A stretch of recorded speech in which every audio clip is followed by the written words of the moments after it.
वो एक मजाक बन के पहले भी रह गई थी और अब भी एक तरह से वो मजाक ही बन के रह गई हैं। वो लोगों का मनोरंजन बॉलीवुड में पहले भी करती थी, चाहे उनकी 10 फिल्में फ्लॉप हो गई हो, उसके बाद अब पार्लियामेंट में वो लोगों के मनोरंजन का साधन क्यों बना? बॉलीवुड में वो किस चीज़ के लिए फेमस हुई थी? अपने नेपोटिज्म वाले बयान के लिए। उनको भारतीय जनता पार्टी का नेपोटिज्म नहीं, सांसद नहीं थी ना, तब सोच समझ के बोलती थी, और अब सांसद बनने के बाद तो गालिबन बिल्कुल ही सोच समझ के वो नहीं बोल रही हैं। मेरा ख्याल से उनको अपना मानसिक संतुलन सही करना चाहिए, कहीं जाके कोई अच्छे साइकियाट्रिस्ट से वो कंसल्ट करें।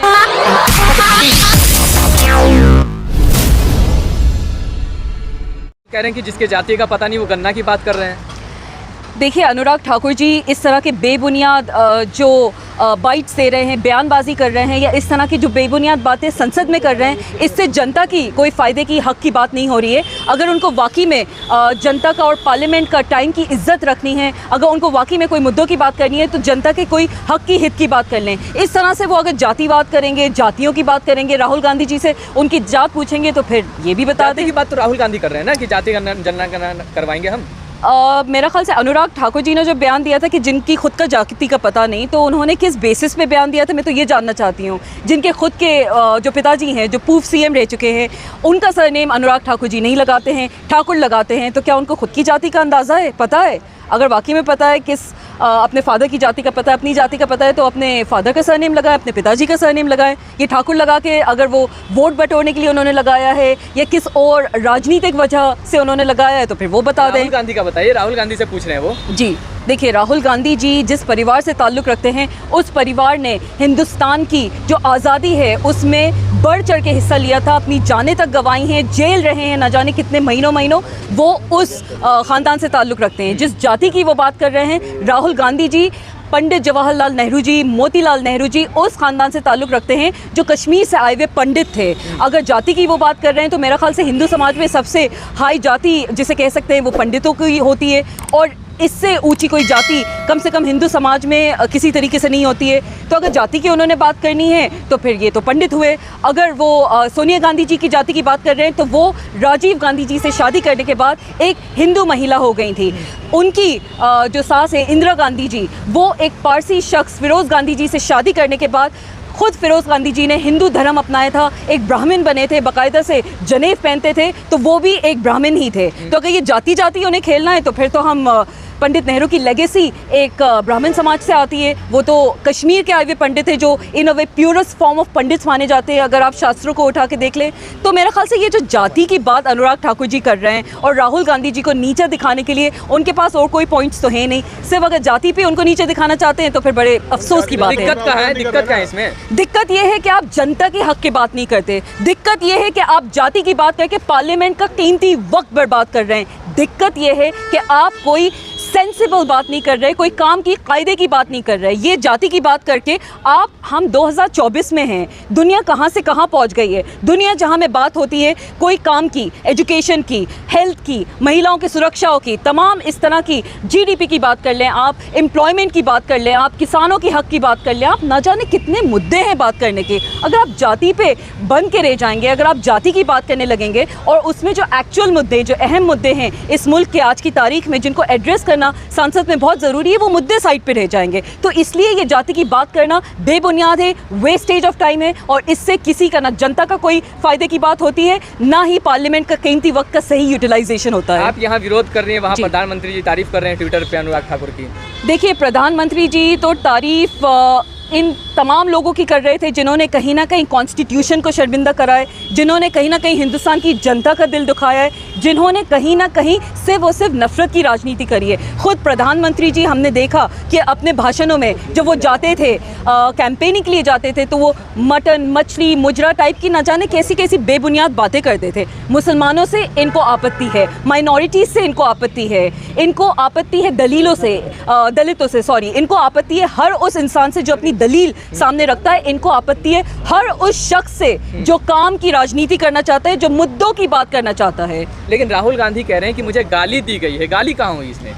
देखिए, राहुल गांधी जी के अगर आप काम की बात करें, राहुल गांधी जी ने जो भारत जोड़ो यात्रा करी है, न्याय यात्रा करी है, उसकी आप बात करें तो मेरा ख्याल से ज़्यादा सेंसिबल बात होती। अगर आप उनकी जाति पे आ रहे हैं तो कहीं ना कहीं आप उनकी मदर को झांसे में ले रहे हैं, कहीं ना कहीं उनकी जो दादी हैं इंदिरा गांधी जी, उनको आप लपेटे में ले रहे हैं, कहीं ना कहीं आप नेहरू परिवार को आप टारगेट कर रहे हैं। तो ये गाली इस तरीके से हुई कि आप उनके ख़ानदान को टारगेट करके उनके साथ बेबुनियाद इस तरह के जो काम कर रहे हैं, उनके खिलाफ एक जो ज़बरदस्ती की नफरत का आप जो राजनीति करना चाह रहे हैं, उनके खिलाफ आप बेबुनियाद चीज़ें पार्लियामेंट में बोलते हैं, जनता में बोलते हैं, मीडिया में बोलते हैं। तो ये बदनाम नहीं करना हुआ तो क्या हुआ, दिल नहीं दुखाना हुआ तो क्या हुआ। लेकिन ये भी कह रहे हैं कि राहुल गांधी विक्टिम कार्ड खेल रहे हैं सदन के अंदर, ऐसा कुछ भी इतना बड़ा हंगामा नहीं खड़ा करने की जरूरत थी। राहुल गांधी जी आज के टाइम के वो कर्मठ नेता हैं जिनको न सिर्फ उनके ऑपोजिशन के जो लोग हैं, जो इंडिया अलायंस के, इंडिया गठबंधन के लीडर्स हैं, ना उनके सामने लोहा बनवाया है, बल्कि भारतीय जनता पार्टी और तमाम ये जो एनडीए अलायंस के लोग हैं उनके सामने भी अपना लोहा मनवाया है। राहुल गांधी जी आज के टाइम पे वो नेता हैं जिसके सामने विपक्ष तो उनकी वाहवाही करता ही करता है। जो तमाम सेंटर में पावर में लोग बैठे हुए हैं, वो तमाम लोग भी उनके आगे बोलने से अब डरते हैं।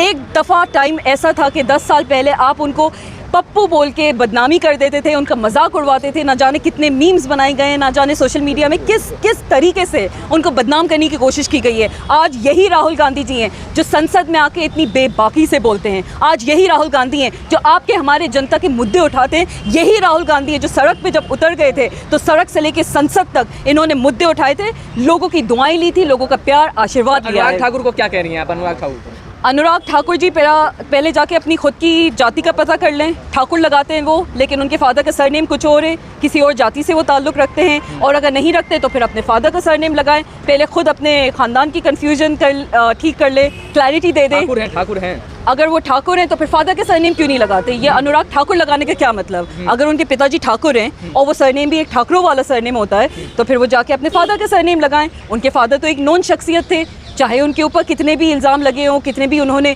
उल्टे सीधे काम किए हों, सही काम किए हों, लेकिन भारत थे तो वो एक्स चीफ मिनिस्टर। तो अगर ऐसी बात है तो अपने फादर का नाम क्यों नहीं लगाते वो? मैम एक बात बताइए, जिस प्रकार से कंगना रनौत कह रही हैं कि राहुल गांधी कोई नशा उशा करते हैं, क्या इसकी जांच होनी चाहिए? देखिए, कंगना रनावत जी के ये बेबुनियाद बयानों का कोई सीमा नहीं है, कोई अंत नहीं है।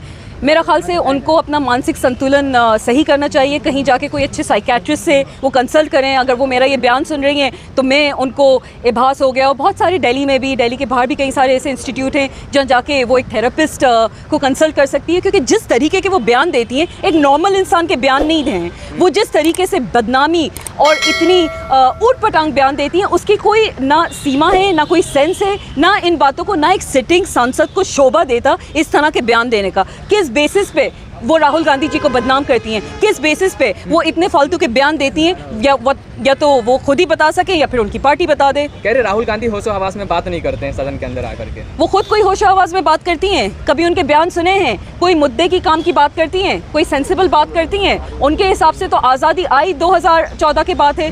मेरा ख्याल से जाके संविधान पढ़ लें, कुछ ज़्यादा नहीं पढ़े तो हिंदुस्तान की हिस्ट्री देख के आ जाए।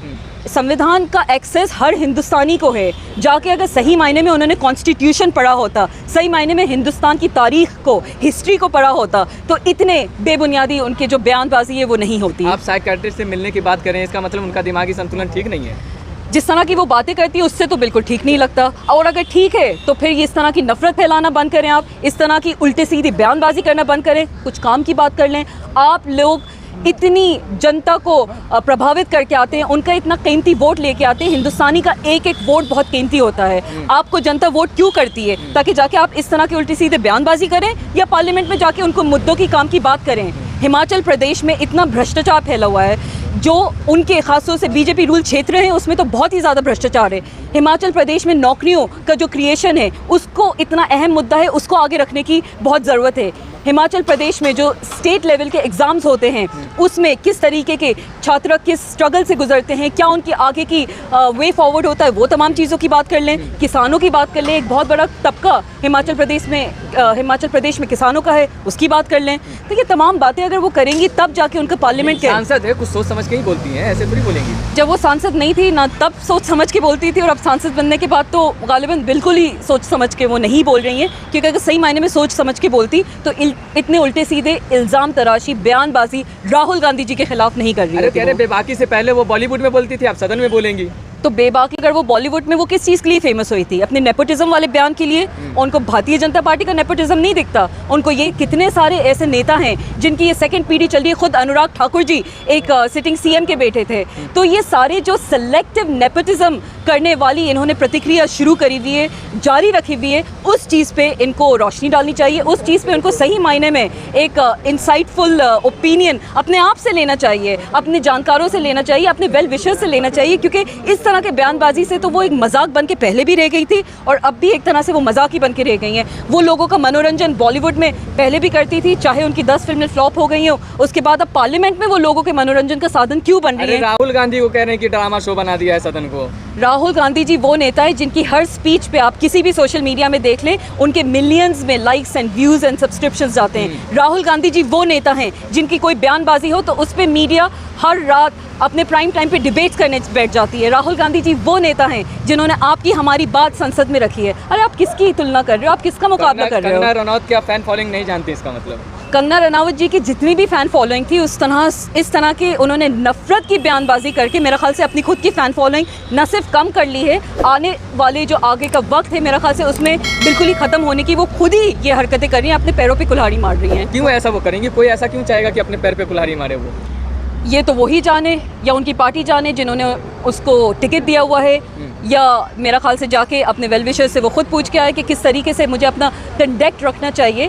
क्योंकि कंगना रनावत जी के किसी भी बयान में कोई सेंसिबल बात नहीं होती। हमने देखा था कैब एनआरसी के टाइम पे इन्होंने कहा था कि 100 रुपए में लोगों को बिठा रखा है वहाँ पे। वो ऐसा प्रोटेस्ट था जो दुनिया भर में कवर हो रहा था, ऑक्सफोर्ड यूनिवर्सिटी से लेके हार्वर्ड यूनिवर्सिटी तक ये कवर हुआ है प्रोटेस्ट। उस प्रोटेस्ट पे उन्होंने कहा कि 100 रुपए में एक बिरयानी के लिए बैठे हुए लोग, मतलब ये कितनी शर्मनाक बात बारे में है। भी कहा गया था। बिल्कुल, फार्मर प्रोटेस्ट के टाइम पे तो उन्होंने एग्जैक्टली सेम चीज़ कही कि 100 रुपए में लाके इनको बिठाया गया है। मेरा ख्याल से वो फार्मर प्रोटेस्ट में 100 रुपए वाली बात करी थी। और शाहीन बाग के टाइम पे उन्होंने जो नानी और दादियों को उल्टे सीधे उन्होंने बयानबाजी अपनी करी थी, उनके ट्विटर पे सारे बयान पड़े हुए हैं। उन्होंने आज तक सिर्फ नफरत की बात करी है। लेकिन फिर थप्पड़ पड़ता है तो आप लोग खुशी मनाने लगते हैं। हम लोग इस बात की बिल्कुल तुलना नहीं करते, हम लोग इस बात को बिल्कुल अप्रिशिएट नहीं करते कि इस तरह से एक सिटिंग सांसद को एयरपोर्ट में सिक्योरिटी के सामने एक सिक्योरिटी ऑफिसर ही थप्पड़ मारे, चाहे उन्होंने कितने ही लोगों का, लाखों करोड़ों लोगों का दिल दुखाया, उन्होंने थप्पड़ मारना कोई सोल्यूशन नहीं है। और इस तरह से हमने बिल्कुल उसकी आलोचना भी करी थी, हमने बिल्कुल उसके खिलाफ बयानबाजी भी करी थी कि नहीं ये तरीका नहीं होता है। लेकिन अगर वो CISF ऑफिसर को उस चीज़ की कहीं ना कहीं खामियाजा भुगतना पड़ा, उनको सस्पेंड कर दिया गया, तो इनके पास क्या चीज़ है उसको बोलने के लिए? क्या इन्होंने माफ़ी मांगी? क्या ये आके जनता के सामने इन्होंने हाथ जोड़ के कहा कि नहीं मैंने दिल दुखाया था, फार्मर प्रोटेस्ट के टाइम पे भी लोगों को दिल दुखाया था, कैब NRC के प्रोटेस्ट के टाइम पे भी दिल दुखाया था? तो इनको भी आगे आके माफ़ी मांगनी चाहिए। कंगना को राहुल गांधी से माफ़ी मांगनी चाहिए? बिल्कुल मांगनी चाहिए। जिस तरीके से वो उनके लिए नफरतबाजी फैलाती हैं, जिस तरीके से उनके खिलाफ बात करती हैं, अगर उनको वाकई में सही मायने में उनके, मेरा ख्याल से उनके आसपास वेल विशर्स नहीं है, नहीं तो उनको इस तरह की बयानबाजी करने नहीं देते। या ये भी हो सकता है कि वो किसी की सुनना ही नहीं जानती हो। को आप क्या कहेंगे सीधे कैमरे पे? अगर कंगना जी मेरा ये बयान सुन रही है तो मैं आपको इतना ही कहूँगी कि प्लीज़ थोड़ा सा पार्लियामेंट की मर्यादा को, रिस्पेक्ट को रख लीजिएगा। अपने सांसद होने का, एक सिटिंग मेंबर ऑफ पार्लियामेंट होने की इज्जत रख लीजिएगा। आपको नहीं शोभा देता कि आप इस तरह की नफरत की बयानबाजी करें। एक महिला हैं, एक महिलाओं के कोई मुद्दे उठा लें, आप स्टूडेंट्स के कोई मुद्दे उठा लें, बेरोज़गारी के कोई मुद्दे उठा लें। मुद्दों की बात करने के लिए इस मुल्क में न जाने कितने ही मुद्दे हैं, कुछ काम की बात कर लें। इस तरह की नफरत की घटिया राजनीति मत करिएगा। आप पहले लोगों का मनोरंजन करती थी बॉलीवुड में, अब आप लोगों का मनोरंजन कर रही हैं पार्लियामेंट में, आपको शोभा नहीं देता है। एक